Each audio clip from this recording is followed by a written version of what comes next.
ఆశతో కొన్ని ప్రక్రియలు చెప్తున్నాం. ఒక ప్రక్రియ ఉందిట.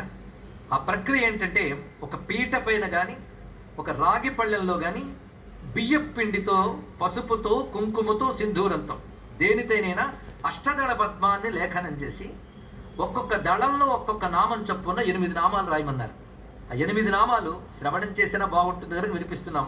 రామభక్త మహాతేజ, కపిరాజో మహాబల, ద్రోణాద్రిహారక, మేరుపీఠకార్చన కారక, దక్షిణాశా భాస్కర, సర్వవిఘ్న వినాశక.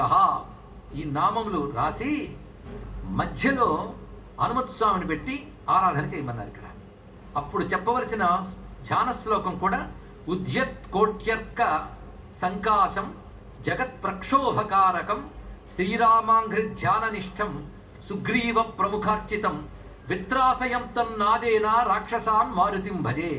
అక్కడ విత్రాసయంతం నాదేనన్నాడా, అక్కడ సరిగ్గా హాంకతే కాంపే. ఆ వెంటనే ఈ దోహ లేదా ఈ చౌపాయి చెప్పడంలో ఆ క్రమం చూడండి. మంత్రశాస్త్రం యొక్క అనుబంధం ఆ విధంగా ఉన్నది. ఈ విధంగా స్వామిని ఆరాధన చేసినట్లయితే తీవ్రమైన రోగములు కూడా తొలగిపోతాయని శాస్త్ర ప్రక్రియ చెప్తుంది. అలా హనుమత్ సంబంధమైన మంత్రములు చాలా చాలా ఉన్నాయి. హనుమద్ ఆపదుద్ధారక మంత్రములకు విశేషమైన మంత్రం ఉన్నది. అదేవిధంగా లోలల్ లాంగూల పాతేన మమ